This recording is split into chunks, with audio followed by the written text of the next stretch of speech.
Hello and welcome to Ninja Prep. This is Kapil Goyal, your educator and mentor for PG physics. तो अगर आप लोग preparation कर रहे हैं सीयूईटी पीजी 2026 फिजिक्स एग्जाम के लिए, जियो फिजिक्स एग्जाम के लिए, या फिर आप लोग प्रिपरेशन कर रहे हो आईआईटी जैम फिजिक्स एग्जाम के लिए, तो आपने देखा होगा कि मेरे चैनल पर आपको काफ़ी दिनों से मोस्ट इंपॉर्टेंट क्वेश्चंस के लेक्चर्स मिल रहे हैं। अभी लास्ट ही हमने डिस्कस किया था कैपलर्स लॉ के ऊपर, मोस्ट इंपॉर्टेंट क्वेश्चंस हमने किए थे। आज का लेक्चर और इसके आने वाला अगला लेक्चर, उसके अंदर हम सरफेस टेंशन के जो क्वेश्चंस है, सरफेस टेंशन के जो इंपॉर्टेंट क्वेश्चन बनते हैं वो हम डिस्कस करेंगे। आपको पता होना चाहिए कि जो सरफेस टेंशन है वो फ्लूइड मैकेनिक्स का एक पार्ट होता है। स्पेशली सरफेस टेंशन और उसके अलावा कैपिलरी ट्यूब जैसे कुछ टॉपिक्स हैं जहां से ज़्यादातर क्वेश्चंस निकलते हैं, इसलिए सरफेस टेंशन वाला टॉपिक है, इसको पिक करके इसके ऊपर जितने भी क्वेश्चन बन सकते हैं वो सारे हम डिस्कस करेंगे।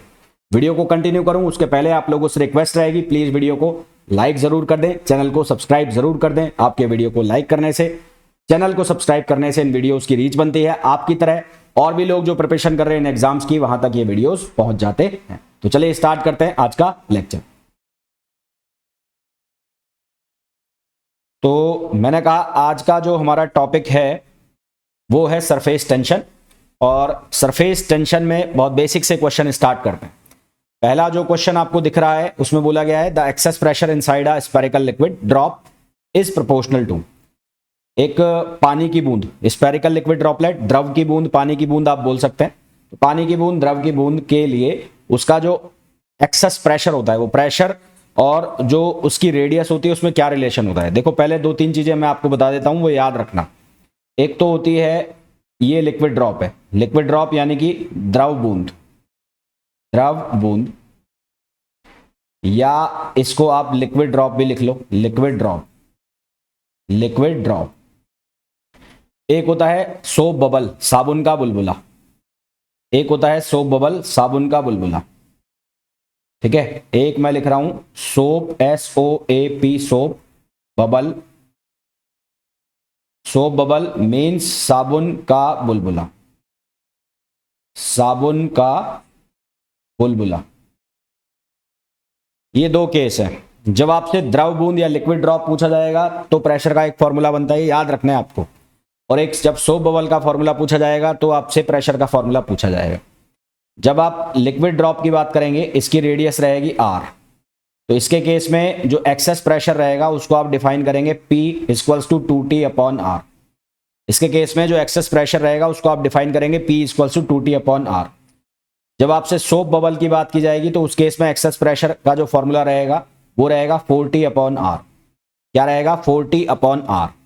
यहां जो T है, T, इस T को बोला जाएगा सरफेस टेंशन। यहां जो T लिखा हुआ है T, इस T को बोला जाएगा सरफेस टेंशन। सरफेस टेंशन बोले तो पृष्ठ तनाव। सरफेस टेंशन का जो मतलब है वो होगा पृष्ठ तनाव, R होगा रेडियस। तो यहां पर ये बहुत ध्यान से क्वेश्चन को पढ़ना और ये चीज देख लेना कि आपको स्फेरिकल लिक्विड ड्रॉप लिखा है या फिर आपको सोप बबल लिखा है। मैं वापस रिपीट कर रहा हूं, अगर आपको सोप बबल बोला जाएगा तो उसमें आपको लिखना है 4T/R, 4T में R से डिवाइड करना है। और अगर आपको द्रव बूंद या लिक्विड ड्रॉप बोला जाएगा तो उस केस में आपको लिखना है 2T/R। यहां दोनों ही फॉर्मूला में अगर आप ध्यान से देखो तो प्रेशर और रेडियस के बीच में क्या रिलेशन है, यहां रिलेशन जो बन रहा है प्रेशर और रेडियस के बीच में, वो ये रिलेशन बन रहा है P प्रोपोर्शनल टू 1/R, या आप ऐसा बोल लो P जो R है यानी कि रेडियस उसके रेसिप्रोकल है। तो आपसे यहां पर यही पूछा गया है कि जो प्रेशर है और जो रेडियस है उसमें क्या रिलेशन है। तो प्रेशर और रेडियस एक दूसरे के रेसिप्रोकल होते हैं यानी कि व्युत्क्रमानुपाती होते हैं। तो हमारे पास सही आंसर आ गया C। ये तो एक पर्टिकुलर क्वेश्चन है, आपको ये फॉर्मूला याद रखना है। लिक्विड ड्रॉपलेट के लिए फॉर्मूला रहेगा और सोप बबल के लिए फॉर्मूला रहेगा। एक क्वेश्चन और बता देता हूं यहां से ही जो पूछा जाता है। एक क्वेश्चन आपसे पूछा जाता है कि जो लिक्विड ड्रॉप है, पानी की बूंद या किसी भी लिक्विड की ड्रॉप है, उसके स्फेरिकल होने का, गोल होने का रीजन क्या होता है। तो उसके गोल होने का कारण होता है सरफेस टेंशन। क्या कारण होता है? Surface tension. सरफेस टेंशन की एक प्रॉपर्टी होती है, खासियत होती है कि वो जिस भी जगह पर लगता है, सरफेस टेंशन जिस भी जगह पर लगता है उस जगह को सिकोड़ देता है, खींच लेता है। खींचने का मतलब है उसके एरिया को कम करने की कोशिश करता है, उसके एरिया को कम करने की कोशिश करता है। तो पानी की बूंद जो है वो गोल है, तो वो गोल किस लिए है? क्योंकि उसके ऊपर सरफेस टेंशन लग रहा है। तो सरफेस टेंशन एरिया को खींच लेता है, खींच लेता है यानी कि जो एरिया है उसको कम करता है और उसको बना देता है स्फेयर। तो इसलिए वो पानी की बूंद क्या होती है, गोल होती। तो ये भी एक क्वेश्चन बन जाता है। दूसरा क्वेश्चन देखो, दूसरा क्वेश्चन पूछा है surface tension in fluids due to. Liquid के अंदर जो सरफेस टेंशन है वो किस कारण से होता है। देखो दो फोर्स होते हैं, एक होता है कोहेसिव फोर्स, एक होता है कोहेसिव फोर्स। कोहेसिव फोर्स को बोलते हैं ससंजक बल, कोहेसिव फोर्स को बोलते हैं ससंजक बल। और एक होता है एडहेसिव फोर्स, एक होता है एडहेसिव फोर्स। एडहेसिव फोर्स जो है उसको नाम दिया जाता है आसंजक बल। एडहेसिव फोर्स जो है उसको नाम दिया जाता है आसंजक बल। तो जब मैं कोहेसिव फोर्स की बात करता हूं, कोहेसिव फोर्स, तो ये सेम टाइप के मॉलिक्यूल्स के बीच में लगता है। सेम टाइप के मॉलिक्यूल्स के बीच का मतलब, मान लो पानी है तो पानी, सिर्फ पानी हो तो पानी की बूंदों के बीच में जो फोर्स लग रहा होगा वो कोहेसिव है। पानी में दूध मिला दो तो पानी में दूध मिला दिया तो दूध एक अलग लिक्विड है और पानी एक अलग लिक्विड है। तो अब दूध और पानी के बीच में जो फोर्स लग रहा है उसको बोला जाएगा एडहेसिव फोर्स।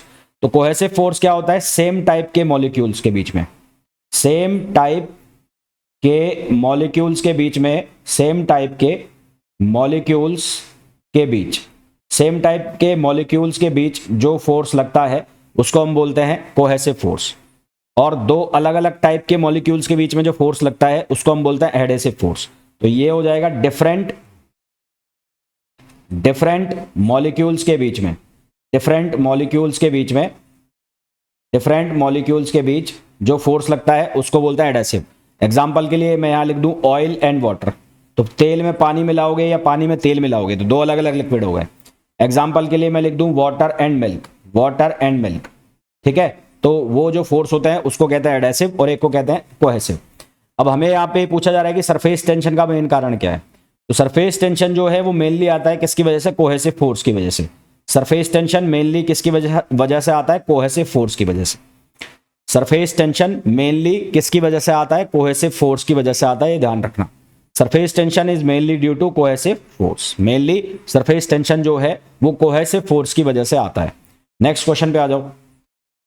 नेक्स्ट क्वेश्चन में पूछा है कि access pressure inside a bubble of radius. अब बबल पूछा है यहां पर, बबल, यहां पर क्या पूछा है, bubble, bubble of radius R completely dipped inside the liquid of surface tension S. तो आर त्रिज्या वाला बुलबुला एस पृष्ठ तनाव वाले द्रव के भीतर पूरा डूबा हुआ है। बुलबुले के भीतर आधिक्य दबाव का मान होगा। इस बुलबुले के अंदर जो प्रेशर है उसकी वैल्यू हमें बतानी है। बुलबुले के अंदर प्रेशर की वैल्यू हमें बतानी है। Excess pressure inside a bubble of radius R. तो हमने अभी जो फॉर्मूला लिखे थे वो लिखे थे, एक लिखा था 4T/R और एक हमने लिखा था P = 2T/R। यहां जो T था वो क्या था, सरफेस टेंशन, सरफेस टेंशन। और यहां पर उस T को किससे बोला गया है, उस T को S लिख दिया गया है। और S क्या हो गया, S हो गया सरफेस टेंशन, ठीक है।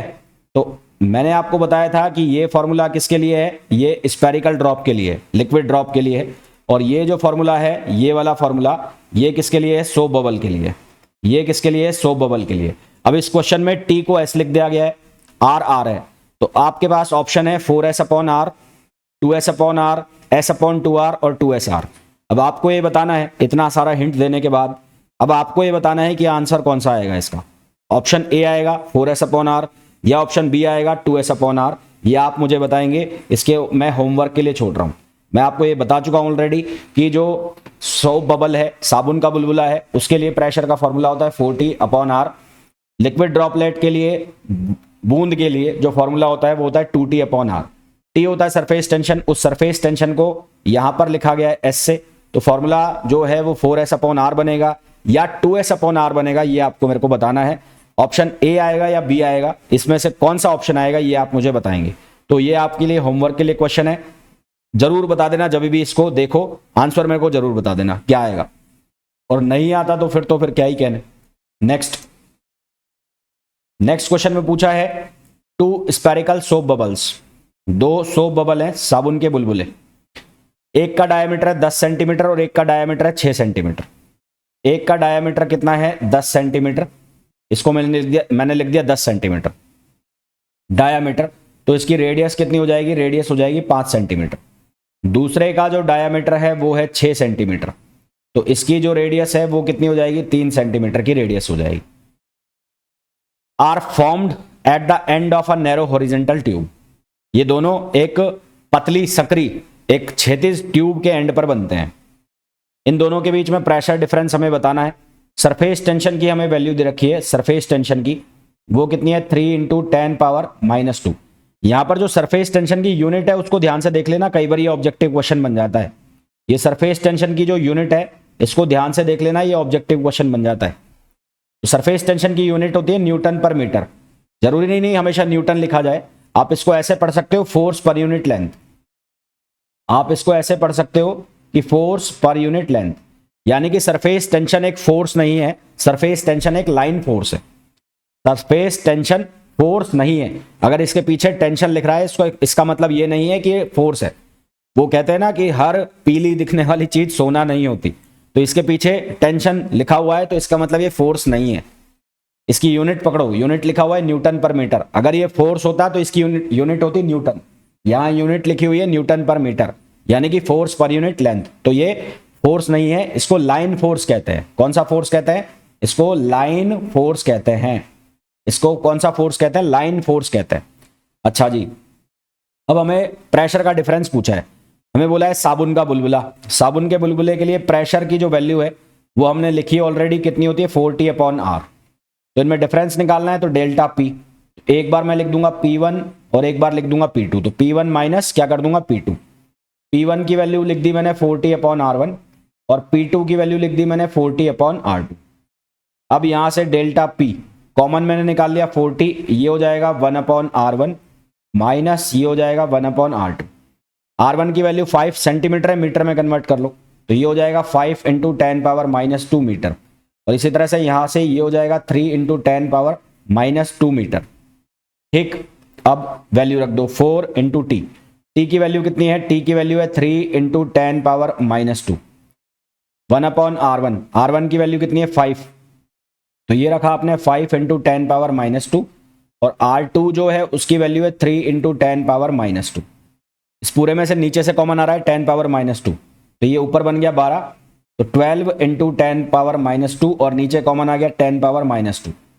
यहां बन रहा है 1/5 और यहां बन रहा है 1/3।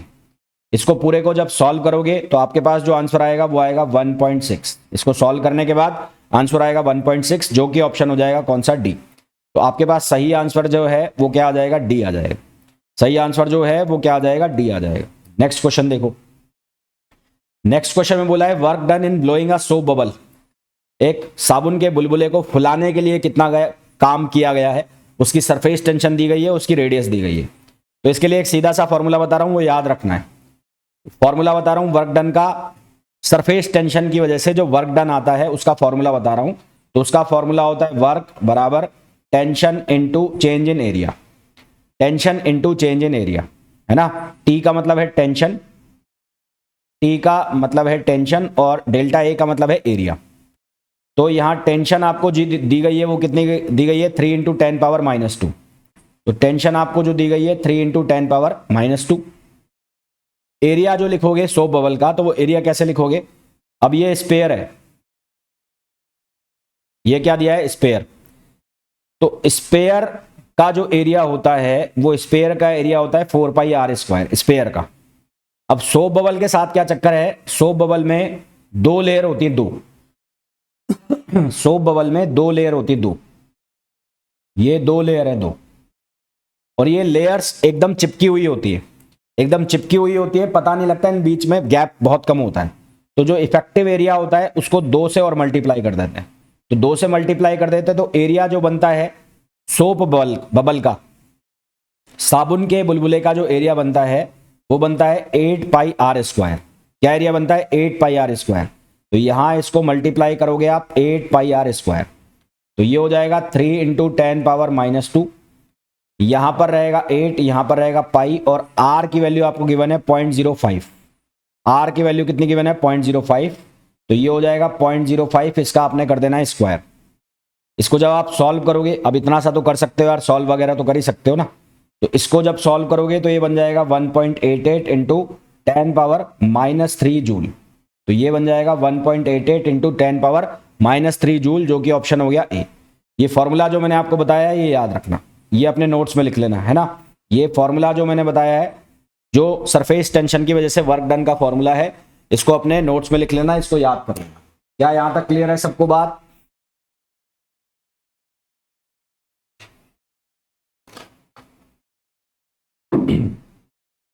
अगला क्वेश्चन देखो। अगला क्वेश्चन बोला है a drop of water is pressed between 2 glass plates. 2 glass plate है, एक ग्लास प्लेट ये है, एक ग्लास की प्लेट ये है। ये ग्लास प्लेट बना दी मैंने, ये ग्लास प्लेट बना दी, और एक दूसरी ग्लास की प्लेट इसके जस्ट नीचे बना देता हूं। तो दूसरी जो ग्लास की प्लेट है वो कुछ ऐसे बन रही है। ये 2 ग्लास प्लेट हो गई, ठीक है, ये 2 ग्लास प्लेट हो गई। अब आपको बोला गया है कि drop of water is pressed between 2 glass plate. तो ड्रॉप ऑफ वाटर, एक ड्रॉप बना दी मैंने वाटर की, ये ड्रॉप हो गई। तो इस ड्रॉप को इन दोनों के बीच में दबा दिया है ऐसे, इस ड्रॉप को इन दोनों के बीच में दबा दिया है, और दबाने के बाद जब पानी की बूंद को दबाएंगे तो एक फिल्म जैसा बन जाएगी, पतली लेयर बन जाएगी। तो वो फिल्म जो बनेगी, फिल्म, उस फिल्म की थिकनेस है 0.1 mm। जो फिल्म बनेगी उसकी जो थिकनेस है 0.1 mm है, और वो फैल जाएगी ऐसे। उसका एरिया जो है वो है 10 सेंटीमीटर स्क्वायर। ये दब गई, दबने के बाद ये ऐसी हो जाएगी, ऐसी ऐसी हो जाएगी। तो इसकी जो ये थिकनेस है टी, ये थिकनेस कितनी होगी? ये होगी 0.1 mm, और इसका जो एरिया है, एरिया लिखा हुआ है 10 सेंटीमीटर स्क्वायर। तो पहली चीज तो ये है, जब ये स्पेरिकल थी और इसको दबा दिया, तो दबा दिया तो अब ये बन गई रेक्टेंगल। अभी ये क्या है? स्फेयर है। अभी ये क्या है? स्फेयर मतलब गोल है। और जब इसको प्लेटों के बीच में दबा दिया तो ये क्या बन गई? रेक्टेंगल बन गई। दबाने के बाद ये क्या बन गई? रेक्टेंगल। रेक्टेंगल का मतलब ये बन गई आयत, है ना। रेक्टेंगल का मतलब ये क्या बन गई? आयत। तो टी मतलब थिकनेस, तो वो जो आयत है उसकी थिकनेस कितनी दे रखी है? 0.1, बहुत पतली है। और एरिया उसका दे रखा है 10 सेंटीमीटर स्क्वायर। एरिया उसका क्या दे रखा है? 10 सेंटीमीटर स्क्वायर। तो हमें पूछा है the force required to pull the plates apart will be. तो प्लेटों को एक दूसरे से अलग करने के लिए लगाने वाले बल की वैल्यू बताओ। प्लेटों को एक दूसरे से अलग करना है तो उसके लिए फोर्स की वैल्यू क्या होगी वो हमें बताना है। अब एक बहुत इंपॉर्टेंट चीज ध्यान से सुनना, ये क्या बन गई? रेक्टेंगल बन गई। ये जो है वो क्या बन गया है? एक रेक्टेंगल बन गया है। क्या बन गया? एक रेक्टेंगल बन गया। ठीक है मेरी बात? ये क्या बन चुका है? एक रेक्टेंगल बन चुका है। क्या मेरी बात समझ में आ गई? ये क्या बन गया है? एक रेक्टेंगल बन गया। ठीक है, अब रेक्टेंगल बन गया तो रेक्टेंगल का जो एरिया है वो किसके बराबर होगा? लंबाई इंटू चौड़ाई। तो ये इसकी लेंथ हो गई, ये क्या हो गई? लेंथ हो गई, और एक इसकी ये चौड़ाई हो गई टी। तो इसका एरिया जो है वो किसके बराबर हो गया? L into T. एरिया किसके बराबर हो गया? L into T. तो एल की जो वैल्यू निकालोगे, एल की वैल्यू वो कैसे निकालोगे? वो निकालोगे एरिया अपॉन टी। एल की जो वैल्यू निकालोगे वो कैसे निकालोगे? Area upon T. एरिया जो लिखा हुआ है वो लिखा हुआ है 10 सेंटीमीटर स्क्वायर। तो एरिया लिख दिया 10 सेंटीमीटर स्क्वायर, और जो थिकनेस है वो 0.1 mm है। तो थिकनेस कितनी है? 0.1 mm। थिकनेस कितनी है? 0.1 mm। अब जो आपका आंसर आ रहा है वो डायन सेंटीमीटर में आ रहा है, यानी कि सीजीएस यूनिट में निकालना है। तो एरिया किसमें है? सेंटीमीटर स्क्वायर में, और ये 0.1 जो है वो mm में है। तो इसको आपको कन्वर्ट करना पड़ेगा सेंटीमीटर में। तो कन्वर्ट करा सेंटीमीटर में तो 10 पावर -1 से इसको मल्टीप्लाई कर दिया। तो यहां से लेंथ आ गई, लेंथ आ गई। ये इस 0.1 को हटाओगे तो ये 10 पावर -1 बन जाएगा ये भी। तो ओवरऑल जो ये वैल्यू बनेगी, तो ये ऊपर घूम के चला जाएगा तो 10, और यहां से नीचे से जो वैल्यू आ जाएगी, यहां से हटाओगे ये वाली वैल्यू तो ये 10 ऊपर पहुंच जाएगा, और ये वाला 10 भी ऊपर पहुंच जाएगा। तो ये बन जाएगा 10 पावर 2। तो यहां से ये बन जाएगा 1000। जो लेंथ है वो कितनी बन जाएगी? 1000 सेंटीमीटर। लेंथ जो है वो कितनी बन जाएगी? 1000 सेंटीमीटर। अब आपको निकालना है फोर्स। मैंने आपको कहा कि जो सरफेस टेंशन है वो लाइन फोर्स है। सरफेस टेंशन जो है वो लाइन फोर्स है। कौन सा फोर्स है? Line force. तो जो सरफेस टेंशन है वो कुछ इस तरह से लग रहा होगा। सरफेस टेंशन को अगर मैं टी से लिखूं तो वो सरफेस टेंशन ऐसे लग रहा होगा, ऐसे। सरफेस टेंशन ऐसे लग रहा होगा टी, और यहां पर भी लग रहा होगा सरफेस टेंशन कितना? टी। सरफेस टेंशन कितना लग रहा होगा? टी। सरफेस टेंशन टी जो है उसकी यूनिट जो होती है, उसकी यूनिट होती है न्यूटन पर मीटर। यानी कि अगर इसको न्यूटन में बदलना है तो टी को किससे मल्टीप्लाई करना पड़ेगा? लेंथ से। यहां से अगर इस मीटर को काटना है तो मीटर से इसको मल्टीप्लाई करना पड़ेगा।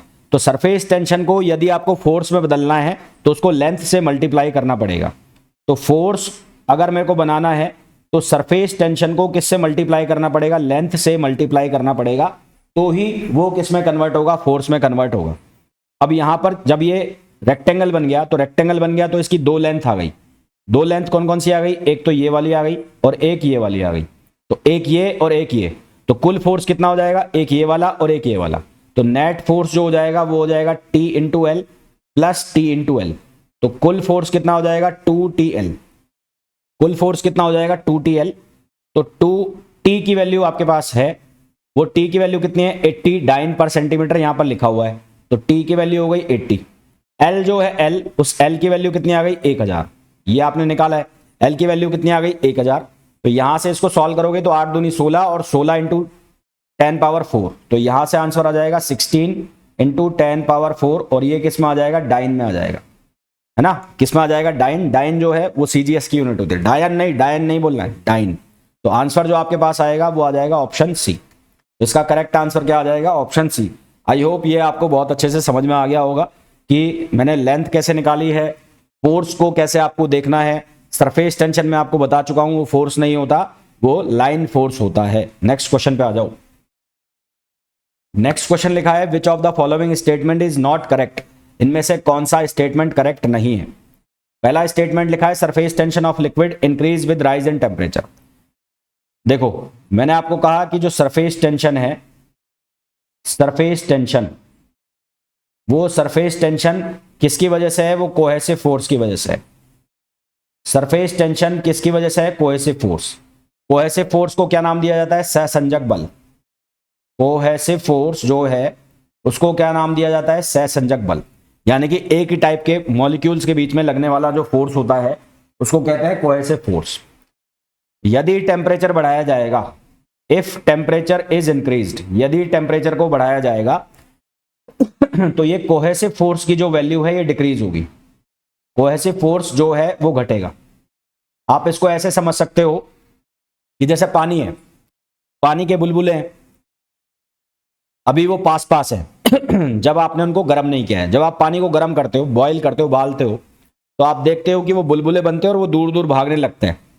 तो बुलबुले जितने पास रहेंगे, वो ड्रॉप्स जितने पास रहेंगे, तो फोर्स उतना ज्यादा रहेगा उनके बीच में। जब उनको गर्म करोगे, उनमें आग लगा दोगे, तो वो बुलबुले दूर दूर भागेंगे, और दूर दूर भागेंगे तो वो फोर्स क्या हो जाएगा? कम हो जाएगा। इसको आप अपने ऊपर भी समझ सकते हो। दो दोस्त हैं, बहुत हमेशा साथ रहते हैं, ठीक है। अब उन दोनों के बीच में चिंगारी छोड़ दी जाती है, कोई चिंगारी छोड़ दी जाती है, मतलब कोई भी गलतफहमी पैदा कर दी जाती है, तो वो दूर दूर होने लग जाते हैं। जब पास थे तो उनके बीच में अच्छी बॉन्डिंग थी, बल था। जब चिंगारी छोड़ दी, गलतफहमी पैदा कर दी, तो वो बॉन्डिंग कम हो गई। यानी कि टेम्परेचर जब बढ़ा रहे हैं तो वो कोहेसिव फोर्स क्या हो रहा है? कम हो रहा है। और सरफेस टेंशन किसके ऊपर डिपेंड करता है? कोहेसिव फोर्स के ऊपर डिपेंड करता है। तो इसका सीधा सा मतलब है कि यदि टेम्परेचर बढ़ाएंगे तो कोहेसिव फोर्स कम होगा, और कोहेसिव फोर्स कम होगा तो सरफेस टेंशन भी क्या हो जाएगा? कम हो जाएगा, है ना। तो टेम्परेचर बढ़ाने पर सरफेस टेंशन क्या होता है? डिक्रीज होता है। टेम्परेचर बढ़ाने पर सरफेस टेंशन हमेशा क्या होता है? डिक्रीज होता है। अब पहला ऑप्शन जो है उसमें लिखा गया है कि सरफेस टेंशन बढ़ेगा टेम्परेचर बढ़ाने के साथ, तो ये गलत लिखा है। और हमें यही पूछा है कि इनमें से कौन सा स्टेटमेंट गलत है। तो पहला ही पकड़ा गया कि सरफेस टेंशन बढ़ाने पर लिक्विड का टेम्परेचर बढ़ाने पर सरफेस टेंशन बढ़ता है, जो कि गलत लिखा हुआ है। होना क्या चाहिए? कम होता है।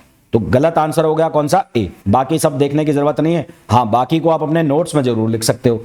बाकी जितनी भी चीजें हैं उसको आप अपने नोट्स में जरूर लिख सकते हो, सिंगल पॉइंट के फॉर्म में। वो सीधे सीधे ऑब्जेक्टिव क्वेश्चन बनते हैं, ठीक। नेक्स्ट क्वेश्चन देखो। नेक्स्ट क्वेश्चन में बोला है a paper disc of radius R. एक डिस्क है, डिस्क कागज की बनाई हुई डिस्क है। इस डिस्क की रेडियस है कितनी? आर। डिस्क की रेडियस कितनी है? आर। इस डिस्क में से एक छोटा सा होल काट लिया जाता है और उसकी रेडियस है आर। इस डिस्क में से एक होल काट लिया ऐसे, ये होल काट लिया और इसकी जो रेडियस है वो है स्मॉल आर। इसकी रेडियस क्या है? Small R. अब ये जो पेपर बना इसको पानी में छोड़ दिया गया तैरने के लिए। ये जो पेपर बन गया इसको पानी में तैरा दिया गया।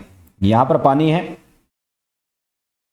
ये पानी है और इसको यहां पर तैरा दिया गया। तो इसको ऐसे तैरा दिया, यहां पर इसको ऐसे तैरा दिया। आपसे पूछा कि जब force on the disc due to surface tension, disc पर सरफेस टेंशन की वजह से फोर्स क्या लगेगा। मैं फिर बता रहा हूं आपको, सरफेस टेंशन जो है, सरफेस टेंशन फोर्स नहीं है। सरफेस टेंशन लाइन फोर्स है जो हमेशा लाइन के परपेंडिकुलर लगता है। जो हमेशा कहां लगता है? लाइन के परपेंडिकुलर। कहां लगता है? लाइन के परपेंडिकुलर। तो यहां पर जो लाइन बन रही है वो ये बन रही है, तो ये सरफेस टेंशन ऐसे लग रहा होगा, ये सरफेस टेंशन ऐसे जा रहा होगा ऐसे, तो ये सरफेस टेंशन है। तो एक तो अंदर वाली लाइन हो गई, ये बाहर वाली लाइन हो गई, और एक कौन सी लाइन हो गई? अंदर वाली। तो एक सरफेस टेंशन ऐसे आ रहा होगा यहां पर अंदर वाली लाइन पर, यहां पर आ रहा होगा अंदर वाली लाइन पर। तो लाइन, अब ये कोई रेक्टेंगल तो है नहीं जिसकी लाइन पकड़ लो आप, तो ये क्या है? एक एरिया बन रहा है, एरिया। तो ये लाइन क्या ली जाएगी? इसकी लाइन ली जाएगी इसकी सरकमफेरेंस, परिधि। तो बाहर वाले के लिए जो सरकमफेरेंस होगी, तो एक सरकमफेरेंस यानी कि परिधि जो होगी, सरकमफेरेंस, एक सरकमफेरेंस परिधि जो होगी वो होगी 2 पाई आर। और इनसाइड जो सरकमफेरेंस होगा अंदर वाला क्या होगा? Small 2 pi R. अब फिर मैं आपको बोल रहा हूं सरफेस टेंशन, जब आप लिखते हो सरफेस टेंशन, तो सरफेस टेंशन जो है वो एक लाइन फोर्स है। उसकी यूनिट क्या लिखते हो आप? न्यूटन पर मीटर। तो यदि आपको सरफेस टेंशन को फोर्स में बदलना है, तो सरफेस टेंशन को फोर्स में बदलना है तो सरफेस टेंशन को आपको मल्टीप्लाई करना पड़ेगा। आपको मल्टीप्लाई करना पड़ेगा किसके साथ? लेंथ के साथ। किसके साथ मल्टीप्लाई करना पड़ेगा? लेंथ के साथ। तो अब यहां पर दो लेंथ है, एक बाहर की लेंथ है और एक अंदर की लेंथ है। तो दो फोर्स लगेंगे, एक बनेगा F1। तो F1 की वैल्यू कितनी होगी? T। F1 की वैल्यू कितनी होगी? T। ये क्या हो गया भाई? तो F1 की वैल्यू कितनी होगी? T into 2 pi capital R, ये बाहर वाले के लिए। और अंदर वाले के लिए क्या लिखोगे? F2, और वो कितना हो जाएगा? T इंटू स्मॉल 2 पाई R, ये अंदर वाले के लिए। तो टोटल फोर्स है वो क्या हो जाएगा? F1 plus F2। तो T कॉमन आ गया, 2 पाई कॉमन आ गया, ये क्या बन जाएगा? Capital R plus small r। तो आपके पास जो आंसर आ जाएगा वो आ जाएगा 2 pi into T capital R plus small r, जो कि ऑप्शन हो जाएगा कौन सा? सी। तो करेक्ट आंसर यहां पर क्या आ जाएगा? सी आ जाएगा। नेक्स्ट क्वेश्चन देखो। नेक्स्ट क्वेश्चन में वही साबुन का बुलबुला है, ठीक है। You are doing an experiment to find surface tension of water by Jaeger's method if some soap solution. साबुन का बुलबुला आ गया वापस से। सोप सॉल्यूशन वर्ड आते ही मतलब साबुन का बुलबुला आ चुका है। और साबुन के बुलबुले के लिए जो प्रेशर का फॉर्मूला हमने लिखा था वो क्या लिखा था? 40/R। तो आंसर कितना आ जाएगा? 40/R। क्या आंसर आ जाएगा? 40/R। नेक्स्ट क्वेश्चन देखो। The reason for rain drop to be spherical. Rain drop, बरसात की जो बूंद है या पानी की बूंद के गोल होने का कारण क्या होता है? मैंने आपको शुरू में ही बताया था क्या आंसर आएगा? Surface tension. स्टार्टिंग में ही मैंने आपको बता दिया था क्या आंसर आएगा? Surface tension. अगला क्वेश्चन देखो। सरफेस टेंशन ऑफ लिक्विड, किसी लिक्विड का surface tension increase with surface area. तो पहला क्वेश्चन गलत, पहला ऑप्शन गलत। सरफेस एरिया से इंडिपेंडेंट होता है। तो surface tension is independent of area, is independent of area, is independent of area. Surface tension area पर डिपेंड नहीं करता। टी एरिया पर डिपेंड नहीं करता, टी एरिया पर डिपेंड नहीं करता, ठीक है। Surface tension is independent of area, तो पहला गलत। दूसरा, एरिया का कोई रोल ही नहीं है। इंक्रीज विद टेम्परेचर, ये गलत। मैंने आपको बताया था कि सरफेस टेंशन कोहेसिव फोर्स यानी कि ससंजक बल पर डिपेंड करता है। टेम्परेचर बढ़ाओगे कोहेसिव फोर्स कम हो जाएगा, तो सरफेस टेंशन भी क्या हो जाएगा? कम हो जाएगा। तो सही आंसर क्या आ जाएगा? डी आ जाएगा। नेक्स्ट, यहां पर आपको सरफेस टेंशन दिया है सोप सॉल्यूशन। सोप सॉल्यूशन आते ही आपके दिमाग में फॉर्मूला क्लिक करना चाहिए, P इक्वल्स टू 40/R। यहां फॉर्मूला रख दो टी सरफेस टेंशन की जो वैल्यू आपको दी गई है वो है 1.9 इंटू 10⁻⁻²। उसके बाद यहां पर आपको डायमीटर दिया है, डायमीटर को आपको रेडियस में चेंज करना है। तो डायमीटर दिया है आपको 2 सेंटीमीटर, इसको रेडियस में कन्वर्ट करोगे तो 1 सेंटीमीटर, इसको मीटर में बदल लो, तो ये मीटर में बदलोगे तो 1 × 10⁻², तो यहाँ आ जाएगा 1 × 10⁻²।